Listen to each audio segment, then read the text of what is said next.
দিক আছে 6টা ক্ষেত্রে মধ্যম পন্থা অবলম্বন আমাদের তবিয়ত এবং ফিতরাতের মধ্যে যাবে। 1 নম্বর বিশ্বাস এবং কল্পনা, এটাতেও আমাদের মধ্যম পন্থী আমরা। 2 নম্বরে চরিত্র এবং মুআমালাত, এইটাতেও আমরা মধ্যম পন্থা অবলম্বনকারী জাতি।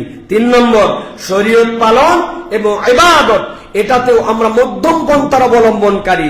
4 নম্বর চিন্তা এবং উপলব্ধিতে আমরা মধ্যম পন্থার অবলম্বনকারী। 5 নম্বর আধ্যাত্মিকতা এবং জাগতিকতা, উভয় জায়গায় আমাদের জন্য মধ্যম পন্থা।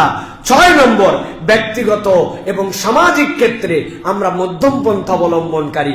এই 6টার মধ্যে যা বললাম, ইনক্লুডিং এভরিথিং দেয়ার, যে এর মধ্যে সবকিছু আছে, মানুষ এইগুলা ক্ষেত্রে মধ্যম পন্থা অবলম্বন করবে, এটা এই উম্মতের বৈশিষ্ট্য হবে। সুবহানাল্লাহ। নবী করিম সাল্লাল্লাহু আলাইহি সাল্লাম ইবাদতেও মধ্যম পন্থা অবলম্বন করে